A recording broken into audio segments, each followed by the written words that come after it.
चतुर्थी के दिन सात गांठ वाली दुर्वा 21 ले लो और चतुर्थी के दिन गणेश जी को समर्पित कर दो। पंचमी तिथि को उस दुर्वा को उठाकर दूध में डाल दो और उस दुर्वा को दूध में डालकर उस दूध में उस दुर्वा को मल लो और जिसके सफेद चमड़ी पड़ गई हो, चर्म रोग हो गया हो, उस दूध को उस दुर्वा के साथ, दूध नहीं भी हो तो पंचमी के दिन दुर्वा का लेपन शरीर पर कर लें। आधे घंटे तक करने पर पंचमी को प्रदोष काल में स्नान कर लें।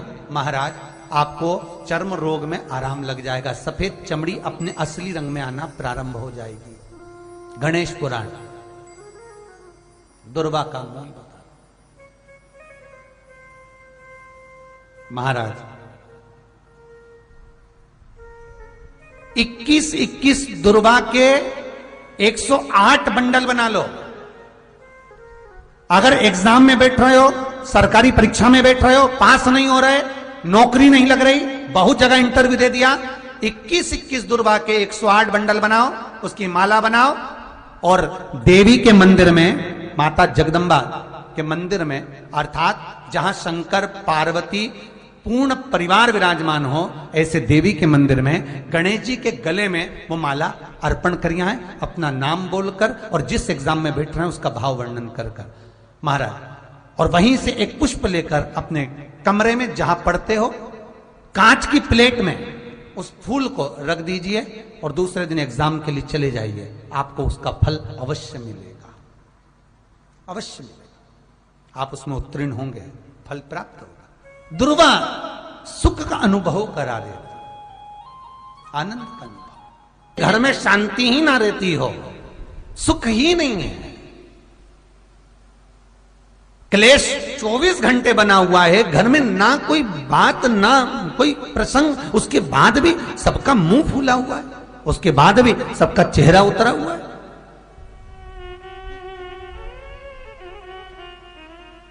जिस घर में सुख और शांति ये दोनों चीजें नहीं हैं, वो निवेदन है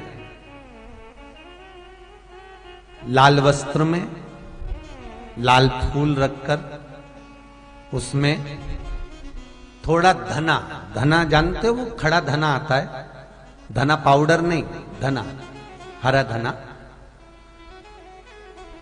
और 5 गोल सुपारी, जो गोल सुपारी होती है पूजन वाली सुपारी, 5 पूजन वाली सुपारी, 5 बेलपत्र इस लाल वस्त्र में रखकर घर के मध्य भाग में पूरे घर का केंद्र बिंदु मिला लो, पूरे घर का नाभि कोण मिला लो, पूरे घर का नाभि स्थल, मध्य स्थल मिलाकर वहां पटे पर रखकर कुंकू चावल से पूजन कर कर उस पर 3 बार पानी को फेर कर भगवान श्री गणेश जी महाराज के मंदिर में बिना बोले जो रख कर आ जाता है, उसके घर में कभी क्लेश नहीं होता, सुख और शांति ये दोनों प्रवेश कर जाती है। भगवान शंकर का शिवलिंग बेलपत्री के पेड़ के नीचे बनाना, साथ में गोबर के विनायक बनाना, गोबर का गणेश, और गोबर का गणेश बनाकर एक छोटी सी पिंडी जैसी माता जगदम्बा के लिए एक ढेली रख देना गोबर की, महाराज मिट्टी या गोबर की। इन तीनों स्वरूप का पूजन आप करना बड़े प्रेम से, चंदन चंदन आदि अक्षत पुष्प समर्पित कर कर, कच्चा दूध तीनों पर चढ़ाना, दही तीनों पर चढ़ाना, शहद तीनों पर चढ़ाना, घी तीनों पर चढ़ाना, शक्कर तीनों पर चढ़ाना, पूजन कर कर एक इतना बड़ा लाल वस्त्र, लाल वस्त्र, उस लाल वस्त्र पर अपने हाथ के छापे बनाकर कामना कर कर कि हम पति पत्नी में कभी झगड़ा ना हो, प्रेम बढ़े, क्लेश ना हो, आनंद बढ़े, छापे लगाकर उस वस्त्र से उन मूर्तियों को ढाक देना, पूजन कर कर घी का दिया लगाकर ढाक दीजिए। 108 चावल के दाने लेकर एक एक चावल का दाना अपनी कामना कर कर उस वस्त्र पर डाल दीजिए। वस्त्र का चावल अपने ऊपर बाद में छिड़क लीजिए। मूर्तियों का पूजन कर फिर वापस पूजन कर कर विसर्जन कर दीजिए। अगर अदालत में केस भी चल रहा होगा तलाक तक का, तो भी प्रेम बढ़ सकता है और आपका जीवन सुखमय हो सकता है, आनंदित हो सकता है। कोई पैसे नहीं दे रहा, अवश्य करें। कोई धन नहीं लौटा रहा, अवश्य करें। कहीं किसी कंपनी में आपका पैसा उलझ गया है, नहीं मिल रहा है, अवश्य करें, मिलेगा फल।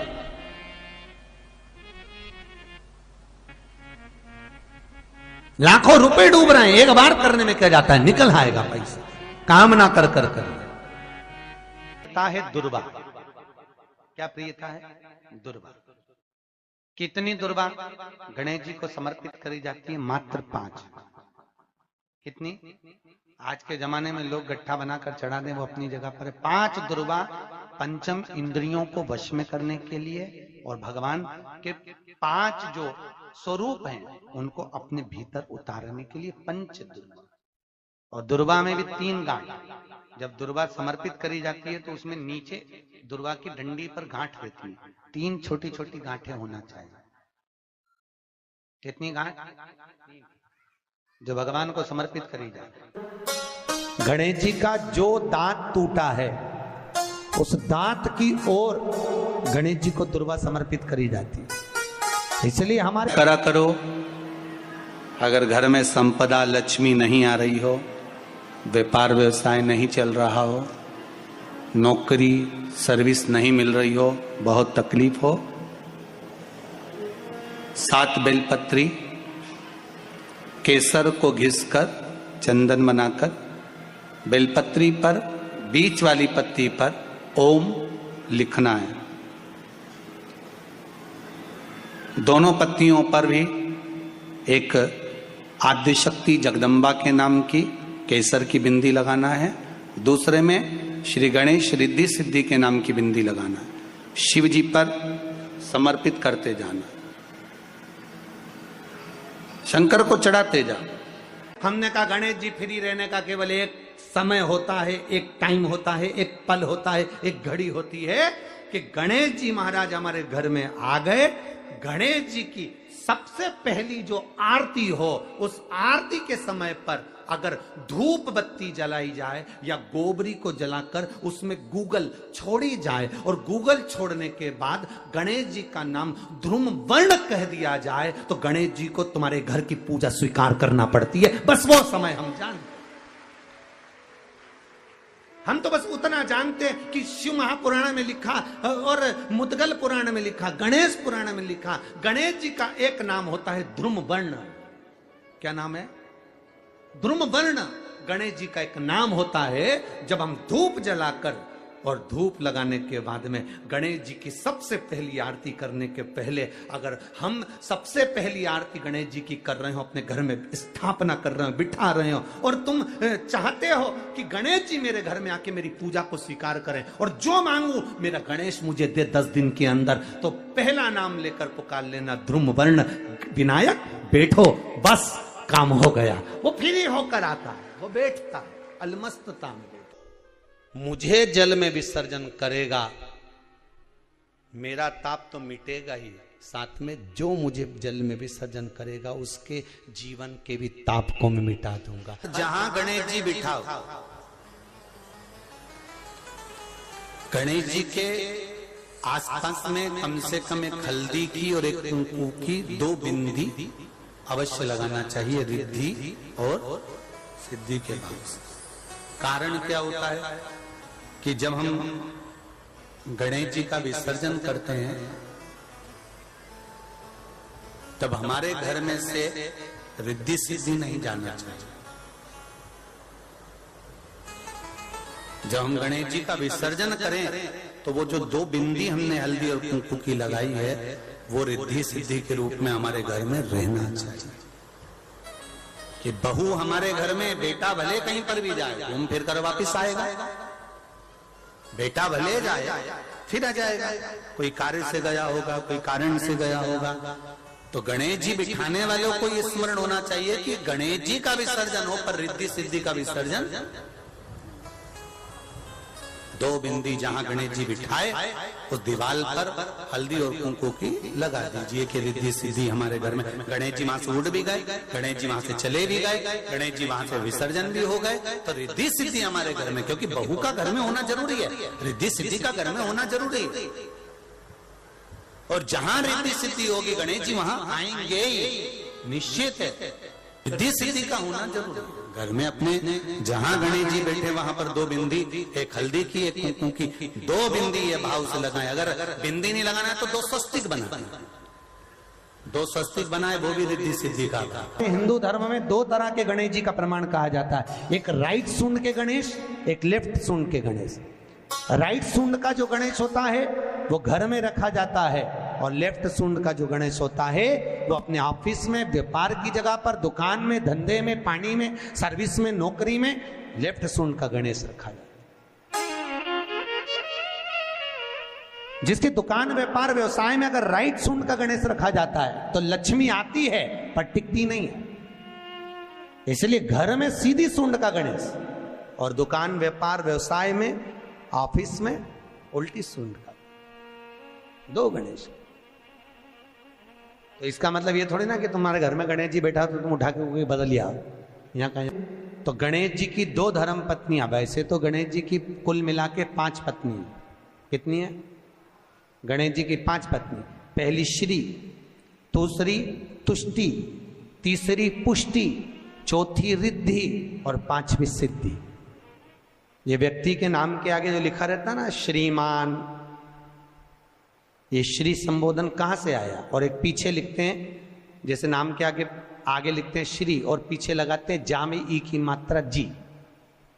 लिखते हैं कि इधर नहीं लिखते? लिखते हैं श्रीमान अग्नि प्रसाद जी, श्रीमान बद्री प्रसाद जी, श्रीमान हरीश प्रसाद जी। तो श्री आगे क्यों आया और जी पीछे क्यों आया? कौन ने लगाया? किस लिए लगाया? कौन ने बताया कि आगे श्री लिखो? किसी के नाम के आगे जी लिख दे, पीछे श्री लिख दे, मर्जी अपनी, अपन कुछ भी लिख सकते। पर किसने कहा कि आगे श्री लिखो? क्योंकि गणेश जी महाराज जब विवाह करने जा रहे थे और गणेश जी की जब बारात जा रही थी तो यमुना जी के तट पर गणेश जी की प्रथम पत्नी श्री गणेश जी के चरण पखारने के लिए खड़ी हो गई।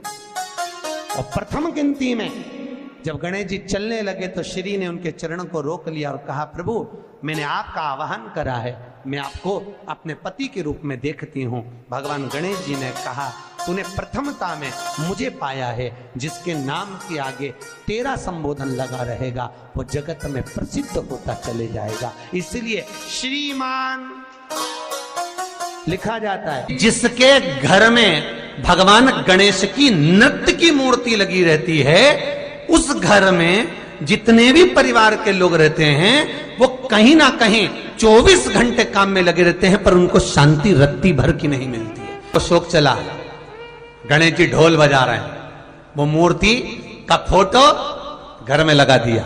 यदि देवता की अपमानजनक मूर्ति या स्मरण पूजन का भाव अगर कहीं लगाया भी जाता है तो उस घर में शांति रत्ती भर की नहीं रहती है महाराज। सतयुग में सिंह वाहन विनायक, त्रेता में मोर वाहन मोर ध्वज, द्वापर में चूहा वाहन गजानन, और श्री गणेश जी महाराज घोड़े पर विराजमान होंगे और उनका ध्रुमकेश नाम पड़ेगा। ये गणेश पुराण में श्री वेदव्यास जी वर्णन कर दिए महाराज। गणेश जी रिद्धि सिद्धि के साथ आपके घर में सदा विराजमान हो। सभी के घर में आज रिद्धि सिद्धि प्रवेश कर जाए। आप सबके घर में बुद्धि के देव गणेश जी के साथ इतनी रिद्धि सिद्धि आए कि आप भी अपनी जिंदगी में खूब शिव महापुराण की कथा जैसे सोमवंशी परिवार करा रहा है, हरदोई उत्तर प्रदेश से आप भी अपने जीवन में एक बार शिव महापुराण की कथा करवा। चतुर्थी का व्रत करने वाली जो माताएं होती हैं, जो चतुर्थी का व्रत करती हैं, आज भी चतुर्थी मान्य हो रही होगी, तो चतुर्थी का जो व्रत करने वाली होती हैं, जो चतुर्थी का पूजन करने वाली होती हैं, उनके भीतर का एक भाव होता है कि जैसे ही शाम का समय आए चंद्रदेव का पूजन करें, चंद्र जब प्रकट हो जाए, कलश भर लिया, उसके नीचे आखा दाना रख दिया, चावल गेहूं जो भी आप रखते हो पूजन के लिए, ऊपर पात्र आदि रख दिया जलाशय, फिर अपन ने घी का दिया लगाकर पूजन भी कर ली। तो जो चतुर्थी का पूजन करने वाली होती हैं, जो चतुर्थी का नियम व्रत धारण करने वाली होती हैं, बड़ी बड़ी चतुर्थियां करती हैं या उसका नियम धारण करती हैं, तो चतुर्थी का जो पूजन करती हैं वो किस चीज के लिए होता है? केवल संतान, पुत्र, परिवार, हमारा कुटुंब, हम जिस कुल में हैं, हमारा कुल वैभव की ओर बढ़े, संपदा की ओर बढ़े और उसकी आयु बढ़े, उसकी आयु बढ़े, वैभव बढ़े। बहुत ध्यान दीजिएगा महाराज, चतुर्थी की पूजन में जो आप आखा दाना रखते हो, गेहूं वगैरह कुछ भी जो भी रखते हो, उसकी बड़ी महत्वता होती है महाराज।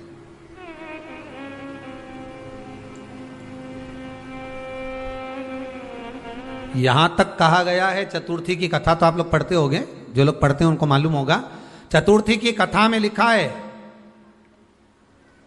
चौथ माता के व्रत में वर्णन किया गया है कि वो आखा दाना जो रखा जाता है, मान लो कोई जरूरी काम होता है तभी आखा दाना को रखा जाता है, संभाल के रखते हैं कि हम इस काम के लिए जा रहे हैं और हमारा ये कार्य सफल होना चाहिए। तो जिसने चतुर्थी का व्रत करा है, जिसने चंद्रदेव का पूजन करा, चतुर्थी का व्रत करा, वो गणेश जी से विनती करके वहां से 2-4 आखा दाना उठा ले, और जो व्यक्ति का काम अटक रहा है अपने ही घर का, पर दूसरे कुल को नहीं देना, अपने ही कुल के अंतर्गत जो काम अटक रहा है उसकी जेब में, उसके पल्लू में उस चीज को रख दिया जाए। तो चतुर्थी जो अगली आती है, जैसे आप महीने की करते हो तो महीने की, और आप जैसे करते हो कि 4 अलग बड़ी बड़ी चतुर्थी करते हो, तो उसके अनुसार आपका कार्य सिद्ध होता ही है। उस आखे दाने का इतना महत्व होता है क्योंकि चतुर्थी का व्रत करने वाली माता जब व्रत करती है तो स्वयं चतुर्थी की कथा में लिखा हुआ है कि पार्वती जी गणेश जी से चतुर्थी की कथा बचवाती। चतुर्थी की कथा बाची किसने थी? स्वयं गणेश जी महाराज ने। और सुनी किसने थी? माता पार्वती। बाचने वाले गणेश जी थे, सुनने वाली माता पार्वती थी। तो चतुर्थी की कथा जब होती है तो उसको स्वयं गणेश जी बाच रहे हैं, तो व्रत कौन सुन रही है? माता पार्वती। और आपने जो आखा दाना लिया वो गणेश जी के भाव